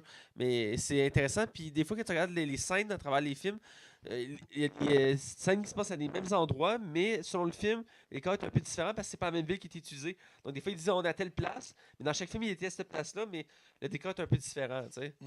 Ouais. Mais ouais, ben c'est vrai. Mais écoute, je pense que c'est plate parce que le seul film que je trouve qui s'en est approché depuis en 10 ans, je pense que c'est Logan. Ouais, Logan est dans celui-là. Au niveau d'un scénario vraiment intelligent, là. Ouais, c'est vrai. Ouais, ben, autant profond, je dirais qu'ils ont rajouté Wonder Woman dedans aussi. Wonder Woman, il est très super-héros. Ouais. Non, c'est vrai qu'il n'y a pas un. Tu sais, on va pas l'humain en premier. Hein. Wonder Woman, si on voit la super Amazon. Ben, c'est ce qu'on voit que tout ce qu'ils font a un impact sur leur entourage. Ouais. Puis Wonder Woman, il n'a pas tant, en quelque part, là. Puis il y a aussi une des forces des Batman, c'est le dialogue. Les dialogues, là. Ouais, parce qu'il n'y a pas tant d'action dans ce film-là. Puis le premier, surtout, là, si tu écoutes bien le dialogue, tu peux comprendre plein de références. Exemple, au début, quand Ra's al Ghul, il parle, il traite de voleur. Puis Bruce Wayne Lopin dit non, je suis pas un voleur. Puis si tu regardes bien la scène juste avant, quand il vole, c'est des boîtes. Puis sur les boîtes, c'est écrit Wayne Enterprise. Ben, ils font un gros il est pas un voleur, il reprend ce qui est à lui. Ah ouais. C'est juste des petites références comme ça, mais c'est vraiment bon. Y a-tu d'autres points que tu l'as ajouté? Non, mais fuck. Merci, Nolan. Ouais, merci. Merci, Nolan. Écoute, là-dessus, on va quitter la zone cinéma pour aller dans la zone non-spoiler pour parler d'un film de Batman, Batman Lego. Ah yeah. Attention, vous rentrez dans la zone non-spoiler. Attention, vous rentrez dans la zone non-spoiler. Alors, on est dans la zone non-spoiler, et cette semaine, je répète, on critique le film Lego Batman, qui est le deuxième film dans la saga des films Lego qui sont haute qualité, parce qu'ils sortent souvent des films de Lego, mais direct ou DVD. Et là, ils sont partis sur une gamme de films haute qualité. Au début, le premier, c'est l'aventure Lego. Ouais, c'était Lego Batman. Lego The Movie. Lego de Movie, voilà. Et là, on a droit à Batman Lego. Et récemment, ils ont sorti Ninjago. Qui a pas tant marché au box-office, mais écoute, j'ai pas vu d'annonce vraiment. Il n'y a pas eu tant de promotion. J'ai vu la première bande-annonce, mais à part ça, J'ai trouvé ça cheap. ben, il avait l'air d'être pas au même calé, mais aussi c'est un univers que toi et moi, on ne connaît moins. Je sais que, Je connais pas partout. je sais que mon cousin il a aimé, parce que qu'il aime, parce que quand il était jeune, il voulait des Lego de Ninjago. C'était très populaire, puis il y avait une série à TV, à Télétoon, des Ninjago. Puis j'espère que c'était très populaire. Puis on dit de faire un film là-dessus. C'est pour ça qu'on choisit Ninjago comme franchise. Mais ils sont partis sur une série de films comme ça. Et le deuxième, c'est Lego Batman. Avec le réalisateur de Chris McKay, ouais. qui a fait entre autres 42 épisodes de Robot Chicken, une série de dessins animés pour adultes. Et c'est lui qui va réaliser le futur film de Nightwing. Oui, le futur film de Nightwing qu'on souhaite qui arrive bientôt. C'est un film que j'aimerais voir. Sinon, c'était son premier film en réalisation. Ah oui? Ouais, son premier film, sinon il a juste fait des séries. Ben écoute, il a fait une bonne performance. Ah oui, il se débrouille très bien. Là. C'est très bien. Mais tu sais, il doit être beaucoup encadré par Warner Bros. Là, C'est certain. Côté acteur, il y a une grande bochette d'acteurs. On va pas tous les dire, mais on va dire les principaux, évidemment. Lui qui fait Batman, parce que Batman étant le personnage principal, c'est l'acteur qui reprend son rôle de Batman, qui avait joué entre autres dans le premier film de Lego, qui est Will Arnett. Acteur que j'aime beaucoup, acteur canadien, qu'on voit beaucoup dans les comédies. Il est très fort là-dessus. Et ici, il se démarque très bien. Il fait le Batman très douchebag. On a aussi dans le rôle du Joker, parce que le méchant du film est Joker. On peut pas faire un film de Batman sans le Joker, on en parlait tantôt. Et c'est Zach Galifianakis, c'est le barbu dans la série Hangover, qui a fait beaucoup d'autres comédies depuis, qui est très drôle. J'apprécie de voir, il a vraiment un humour assez particulier. Là, il va être dans le prochain film de Disney, l'affaire là, qui vont voyager dans le temps. Là. Il y a Oprah Winfrey là-dedans. Là, oui, t'as raison. Raccourcir le temps, quelque chose de même. Je vais le voir sur le ça a l'air bon. Oui. C'est mais c'est pas l'univers qui me. C'est pas l'univers qui me parle. On a aussi Michael Cera, celui qui fait Robin. Ouais. C'était lui qui faisait Scott Pilgrim dans Scott Pilgrim vs. Le Monde. Excellent film Écoute, c'est dans le top des tops. Là, c'est vraiment bon. Ça là. Edgar Wright, il a pas fait il a fait aucun mauvais film. Je pense que non. Excellent acteur. On a Rosario Dawson. Qui joue Batgirl. Ouais, c'est ça. Barbara Gordon, Batgirl. Barbara Gordon, excuse-moi. Ça sonnait comme Je suis grippé, laissez-moi une chance. Et on a aussi, entre autres, Ralph Fiennes. Ouais, c'est ça, Ralph Fiennes. Lui qui faisait Voldemort dans Harry Potter. Lui, il fait... c'est qui il fait déjà? Pour vrai? Tu te demandes pour vrai? Oui. Ben, attends une minute, j'allais vérifier. Merci, Max. Donc, comme je disais, c'est l'acteur qui faisait Voldemort dans Harry Potter, qui est un acteur assez parce qu'il a une voix très grave. Donc, quand j'ai écouté un extrait en version originale de sa voix, il est très probante. Et c'est Alfred. Ben oui, il fait Alfred, franchement. Voyons, excusez, on a eu un blanc, c'est vraiment désolé, c'est pas professionnel. Et il y a un paquet d'autres acteurs dans le casting. Et entre autres, il y a Mariah Carey. Maria. Merci. Carey. Merci. J'ai de la misère, je suis la nuit bouchée. La chanteuse, connue mondialement, qui a eu droit à ces scandales récemment. Qui est accusée d'agression sexuelle à Lucie, là. Ben, c'est Bodyguard. Il y a ça, mais je parle plus du fait qu'elle a fait du lip-sync au jour de l'an. Mais tu sais, elle a eu beaucoup de rebondissements dans sa carrière. Il y en a qui disent qu'elle a perdu sa voix, puis tout ça pour dire qu'elle. Elle n'a pas perdu ses bouts. Ouais, ça, c'est ça. Non, mais gros, ça n'a pas de crise d'ensemble. Je ne sais même pas comment elle a fait pour rentrer là-dedans. C'est énorme! Tu demanderas à son mari. Ok, je vais me faire. L'ancien animateur d'American Idol. Et lequel? Le noir, là. C'est un acteur. C'est péjoratif, le noir. Ben, excuse-moi, mais il était là pendant quasiment toute l'émission. Puis c'est un acteur qui faisait ici quand j'étais petit. Puis là, il s'est rendu animateur. Je sais pas c'est qui. Parce que je te le montrais après, ça fait ah ben oui, je sais c'est qui. Elle fait la mairesse de la ville. Et il y a un paquet de. Le casting est très long. Pourquoi? Mais parce que la particularité de ce film-là, pour mettre en contexte, c'est dans le fond, c'est Batman qui est on est à Gotham et c'est Batman qui affronte tous ces méchants. connus de sa ville. Et ils sont tout le temps alliés pour faire un plan avec le Joker pour détruire la ville. Et lui va intervenir pour sauver la ville, voilà. Et c'est pour ça qu'il y a un gros casting, parce que quasiment tous les méchants connus sont là. Ils ont tous il y en a beaucoup qui parlent. Des fois, c'est une ligne ou deux, mais il reste qui parlent. Donc, il y a tellement des bons gags là-dessus, puis il y a même des personnages qui n'ont pas d'affaires là-dedans, qui sont là. On va en reparler plus loin. C'est produit par DC Comics et Lego Company. C'est pas de surprise, c'est les deux possesseurs de la licence. Distribué par Warner Bros. Parce que c'est eux qui possèdent tout ce qui est DC comme production. Et si on va du côté des critiques, Metacritic a donné 75% d'avis positifs, ce qui est très bon. Et le public est en phase, pour une fois, à 76%. C'est très proche. Là. Ah, c'est très proche. Rotten Tomatoes sont beaucoup plus généreux, avec 91% d'avis positifs, ce qui est excellent. Et il a même atteint 99 quand il est sorti le film. À l'époque, il avait donné 99% d'avis positifs et il a droppé à 91, ce qui est quand même pas rien. Ouais, quand même. Et 80% d'avis positifs du public, c'est-à-dire que le film en régional est considéré comme très bon, ou bon, si vous préférez. Donc, c'est sans surprise. Et je vais te laisser avec le côté box-office. Dans le fond, le film a fait un peu moins que Lego The Movie. Je pense que Lego The Movie avait atteint les 450 millions. Là, il a fait 312 millions. Je pensais pour vrai qu'il aurait fait quasiment autant, vu que Batman, c'est comme un personnage emblématique de la culture populaire. Avec un budget de 80 millions, alors il rentrait amplement dans son budget et c'était un beau petit succès. Et il parle même d'avoir une suite au film. Alors, on ne peut pas chialer. Voilà. Donc, c'est basé effectivement sur l'univers de DC, tout ce qui est Batman, mais aussi tout ce qui est Justice League, Flash, Superman, tout ça, parce qu'il y a des références. Et aussi sur tout l'univers Lego, il faut le préciser. L'univers Lego et Warner. Et Warner, voilà. On va reparler plus loin dans le côté spoiler. Il y a un gars qui me fait rire dans le film, puis je le spoil. Là. Je vais... Attends. Non, mais quand Batman rentre son code, c'est Iron Man suck. Ouais. Ça me fait rire. Ça me fait tellement rire. Excuse-moi, ok. Ouais. Ben, je vais en parler, mais ça me faisait penser à une autre référence de Marvel qu'il avait faite. Mais on va aller du côté des acteurs. On va parler de leur performance. On va pas faire le tour. Comme je dis, il y a beaucoup d'acteurs. Mais je veux qu'on parle des deux principaux. Ouais. Donc, Will Arnett, qui fait Batman pour la deuxième fois. Moi, j'aime son ton de voix, man. Il est là. Je suis Batman. Je sais pas si t'avais déjà vu la vidéo de promotion pour Batman v Superman. T'avais comme tous les Batman, t'avais Ben Affleck, puis t'avais... La scène coupée de Batman vs Superman avec Jimmy Kimmel. Là. Ouais, je pense que c'est ça, ouais. J'en ai parlé une couple de fois, ouais. Ouais. Puis à un moment donné, ils font comme je suis Batman. Il est comme un Batman Lego. Il fait tout le monde s'en fout de Batman Lego. Puis il fait pas les kids, puis il s'en va. Puis il a la voix en plus. Il a une bonne voix rauque. C'est normal. C'est plate qu'il n'y a pas le physique pour, mais il a la voix pour faire un bon Batman. Puis on le voit dans le film. Il se démarque bien, puis j'ai aimé sa performance. Quoi qu'il est très très douchebag. Oui, Batman, il y a un côté douchebag, mais là-dedans, ils l'ont amplifié. C'est comme. C'est une interprétation. Moi, tant qu'à moi, on fait juste comme prendre le personnage et on fait autre chose avec. Puis je trouve que ça fit avec l'univers de Lego. Ouais, ça fit parce que les Lego, c'est toujours absurde. Et donc, c'est très bon.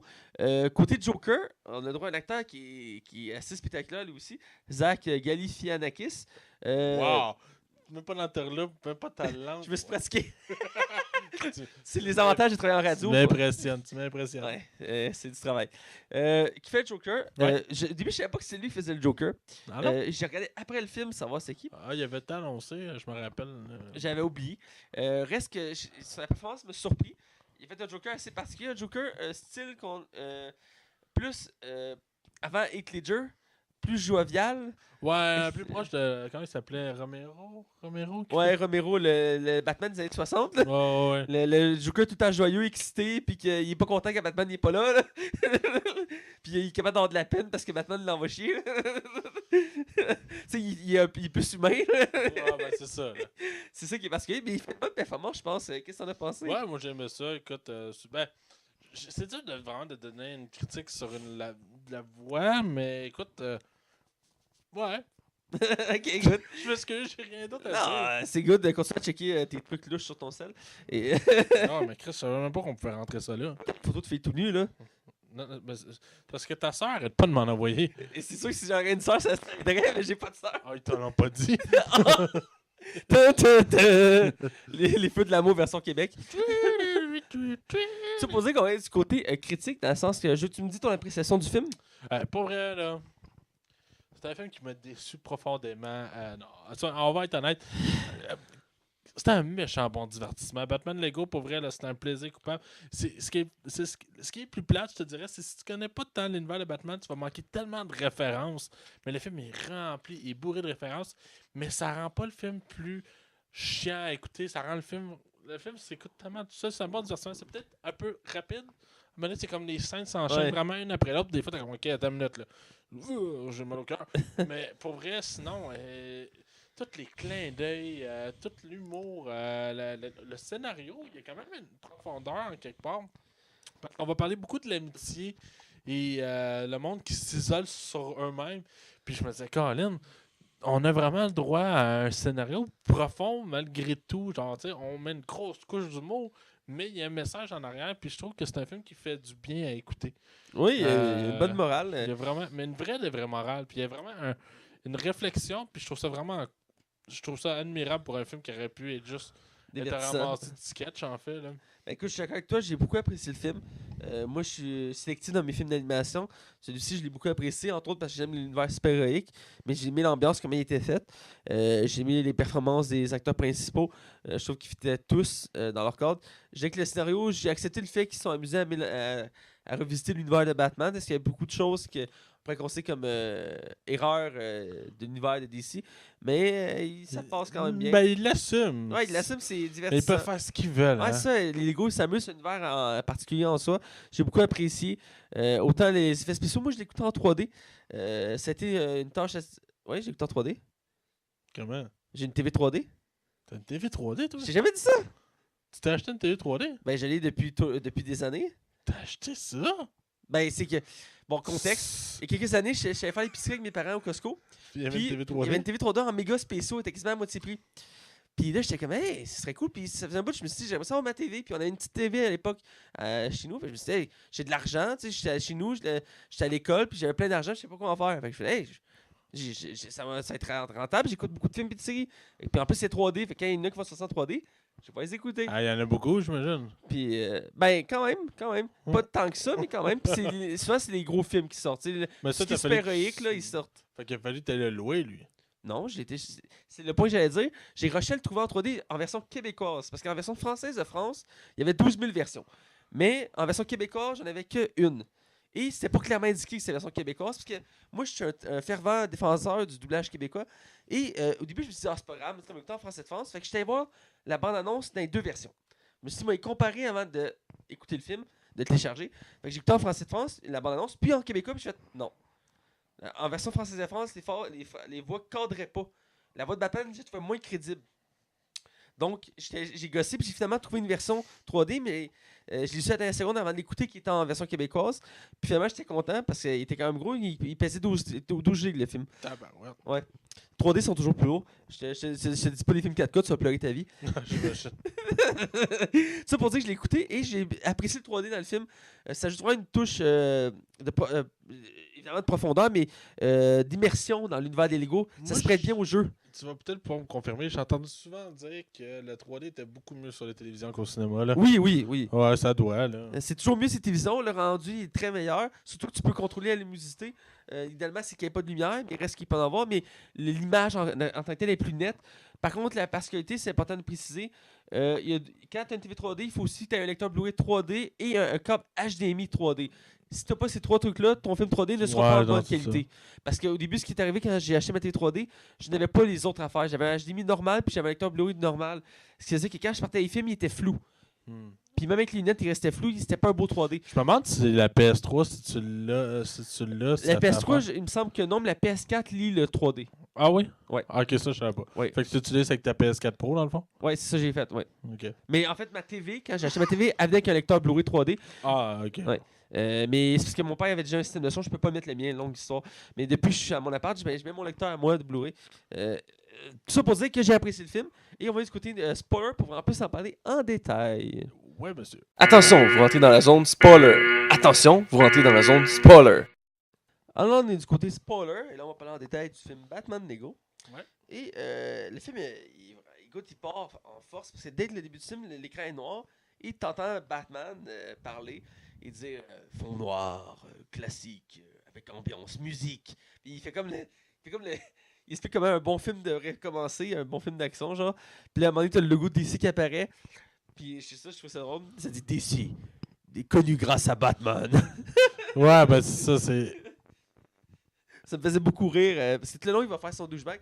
Dans le film, la particularité de Batman, tu vas être d'accord avec moi, c'est le douchebag. Là. Ouais. Il amplifie ce côté-là qu'on a l'habitude de voir Batman. Il y a tout un petit côté, tu sais, je suis Batman, Ouais. because I am Batman, tu sais. Puis là-dedans, ils ont poussé ça au maximum. Là.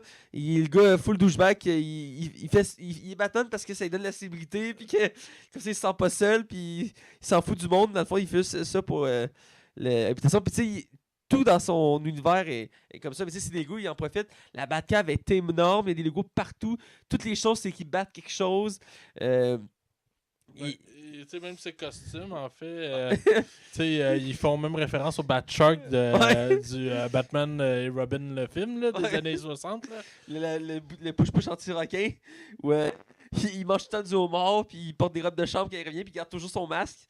Puis à un moment donné, il va à une soirée. Puis là, après, il dit oublie pas d'enlever votre masque. Fait quel masque? Ben, votre masque. Il fait comme je comprends pas. Il dit votre masque. Il est comme ah, ok. Fait que là, il est comme d'accord. Puis il enlève son masque de Batman. Puis il va content. J'ai aimé aussi l'origine du costume de Robin. C'est un Batman jamaïcain, là. Finalement. Puis ils font beaucoup de références. À un moment donné, tu vois comme plein d'écrans, genre, puis ils montrent les aventures de Batman, puis ils montrent tous les films de Batman, qui passent de Michael Keaton, que ce soit quand c'est Ben Affleck, Adam que West. ce soit Kristen Bell. Puis Chris, il prend en compte les Nolan, tu sais, les Nolan qui sont vraiment ensemble, mais il les prend en compte, puis je trouve ça tellement cool, là. Mais aussi Batman Superman. Ben il dit vous broyez du noir comme avant Batman Superman, avant Dark Knight, avant. Il dit serait peut-être temps d'en parler. Il fait non. Il remplit de références. Justement, je te disais, ils font une référence aussi de ces deux bateaux au début du film. Il fait là, c'est quoi, vous allez prendre une décision comme les deux premiers bateaux? Ah non, pas encore. Tu sais, c'est rempli de ça. Mais il y a tellement de références à Batman. Quand tu connais le personnage, tu tripes ta vie pour elle. Ouais. Et même ceux qui connaissent pas l'humour qui en dégage.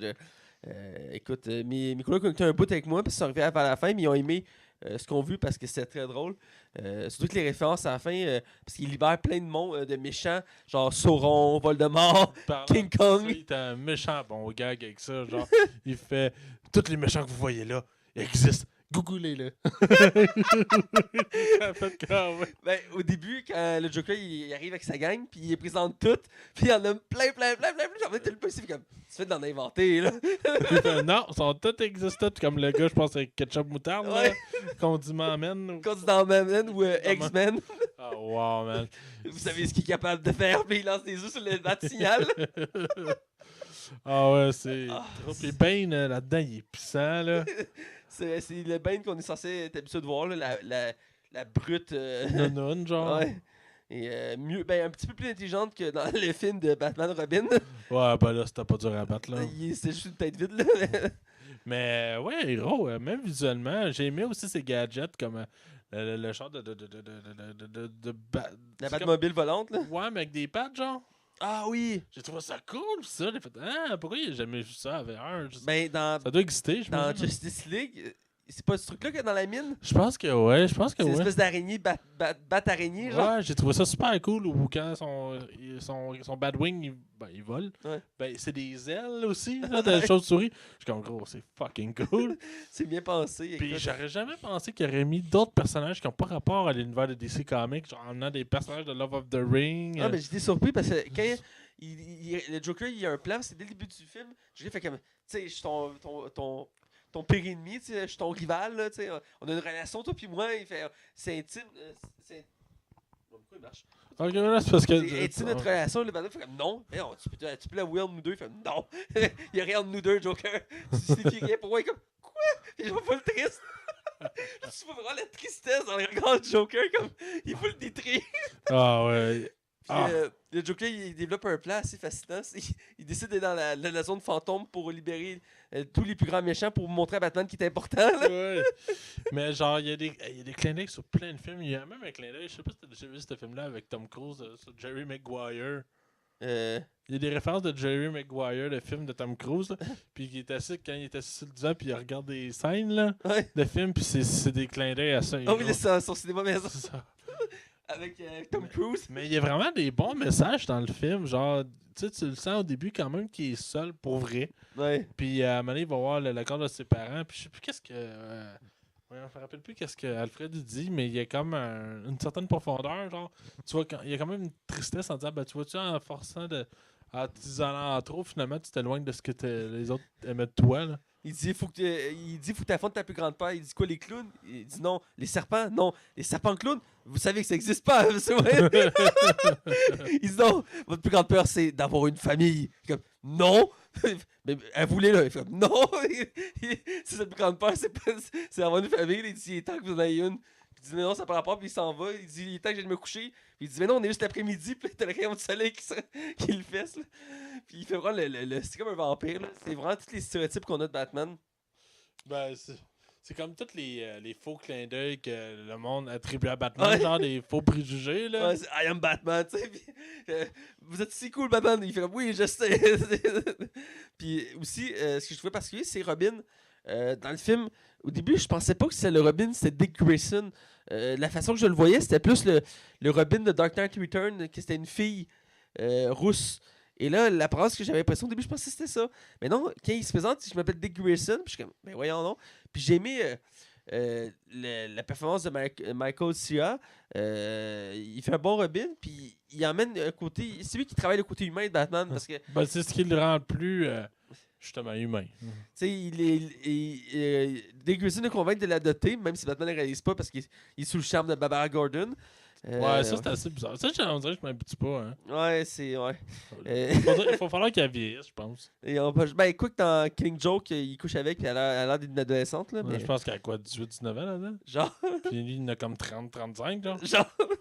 C'est assez bizarre, ça. Ouais, c'était très contesté. Mais reste que dans l'ambiance, j'ai aimé Robin, parce qu'il venait le chercher, il venait le travailler. C'est lui que le long du film qui va y rappeler que, tu sais, il est humain, puis c'est normal d'avoir des sentiments. Puis d'avoir des peurs, des. Ouais, tu sais, parce qu'il n'arrête pas de refouler ses sentiments. Il dit, j'ai aucun sentiment, juste de la colère ou un truc du genre. Puis c'est bien fait. Puis on va être de la fin surprenante où il va à plein de méchants de plein d'univers. Ça aussi, moi, j'y attendais pas. Puis ça fait fucker toute l'histoire parce que du coup, tu dis, il va se libérer des méchants extraterrestres de Superman. Parce qu'il y a une bonne scène que. Parce que moi, je m'attendais pas à voir Justice League dans le film. Puis, tout le long du film, au début, ils mettent plein de références. Genre Fairy R pour Green Lantern. À un moment donné, t'as Central, quelque chose, c'est pour Flash. Là, t'as plein de références. Puis, à un moment donné, il dit faut infiltrer la forteresse de solitude pour voler le fusil à. C'est que je l'ai trouvé drôle. Puis, il arrive là-bas, il dit je vais distraire Superman. Il est comme moi, comme tous les super il est tout seul. Il doit broyer du noir. Je vais aller changer les idées. Les cogner à la porte. T'entends juste pouce, pouce, pouce, pouce. Finalement, chaque année, ils font des parties, puis il dit genre, on fait des parties depuis, je pense, 1976. Ouais. C'est l'année que le Justice League a été créé. Ouais. Ça fait, oh wow! Fait que chaque année, ils font des parties sans Batman. Là, il m'a pas invité, il dit, ben, on t'a envoyé un courriel, tu l'as pas reçu? Il fait, non. Ah, il y a du super dans le chemin. C'était comme là, tu fais en plus des bâtards qui sont là, puis genre. Ben, viens t'amuser. Comme, ouais. Et là, Robin dit il va falloir que tu viennes me chercher. Il dit je sais pas quoi je vais faire, faut que je passe inaperçu. Personne ne le remarque. C'est comme Batman, c'est comme le rejet. Il paraît full cool, mais dans le fond, il est full rejet. J'ai mis ce contraste-là, je m'y attendais pas. Je pensais qu'il était ami avec tout le monde, mais non, la Justice League, le renie. C'est juste le gars désagréable du party. Genre. Ah, ça m'a fait rire. Là. Mais les méchants à la fin, comme je disais, King Kong, Voldemort, Sauron. Oui, man, il y a un crisé de Sauron là-dedans. C'est même pas Sauron en armure, c'est la tour. Oui, non, ça, c'est le style Tower. Avec l'œil, là, je suis comme, ok. Il n'y a pas Godzilla aussi, je pense. C'est Godzilla? Je sais qu'il y en a plusieurs. Il me semble qu'il y a Godzilla, ouais. Il y a un monstre aussi dedans, j'ai oublié c'était quoi. Mais il y en a plein de petits défenses. J'ai retenu celui-là, puis c'est lui qui m'a le plus marqué. Mais le combat à la fin est très chaotique, puis il y a une bonne morale dans le sens que Batman et Joker, leur lien d'amitié se refait. Parce que Batman réalise qu'il a besoin de Joker, là, il est comme je te déteste, tu me détestes, puis ils sont full joyeux. Puis c'est typique au Lego dans le sens qu'à la fin, c'est qu'ils doivent s'unir ensemble pour reconstruire la ville en deux. Ouais. Puis, ouais, c'est. Mais ça a bien passé, là. C'est un bon film, je pense qu'on a fait le tour, là. Ouais. Écoute, on a rendu le moment de la fin, on va donner notre note. Donc, tu donnes combien? Je donne un 3.5 sur 5. Très bon divertissement, animation, ça à coche. Si vous connaissez l'univers de Batman, vous trompez pas. Vous allez triper ben raide. C'est très québécois, hein, ce que je dis. Ouais. Mais pour vrai, c'est un peu divertissement et je suis content côté animation, on est vraiment gâtés ces 5 dernières années. Là, on a droit à plus d'innovation au niveau de l'animation que le cinéma en général. Fait que chapeau à Warner Bros. Je vais dans la même ligne. Écoute, très bon film d'animation, surprenant. Comme je dis, moi, je suis sélectif. Il faut que le film soit bon pour que je l'écoute. Et là, j'ai pas été déçu. Et je vois la même chose que toi. Je donne 3.5. Bon film d'animation, dans les meilleurs que j'ai vus. Je dirais pas que c'est dans le top, mais c'est un très bon film. Non, je pense que tu peux battre, mettons. Mais j'ai adoré j'ai adoré hein? Tu peux pas battre Zootopia, mettons. Exemple.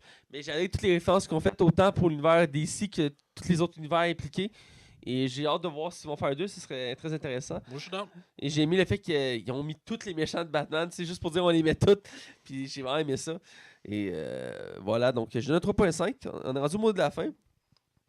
Comme d'habitude, vous pouvez me suivre moi sur Facebook, Mathieu Bellec-Prévost. Vous pouvez suivre Max Taillon sur Twitter et Facebook. Vous pouvez suivre la Ligue des cinévores sur Facebook, Twitter, iTunes, YouTube, DJ Pod, Balado Québec, Canal Cinéma. Et je pense que je les ai tous nommés.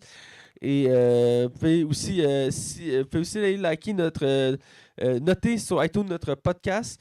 Et aussi de partager, liker nos publications. Et aussi, évidemment, nous laisser des commentaires, des messages. On aimerait ça vous entendre, savoir ce que vous pensez de notre podcast. C'est toujours apprécié d'avoir des impressions. Parce qu'on n'en a pas beaucoup. Hein? Effectivement. Nous, on continue à croire qu'il y a du monde qui nous écoute. Voilà, et on espère. Donc, on sait qu'on a du monde qui nous écoute, mais on aimerait avoir des commentaires pour être certain qu'on est bien écouté, que ce n'est pas juste des Japonais. Alors, sur ça, on vous dit à la semaine prochaine et restez à l'afflux.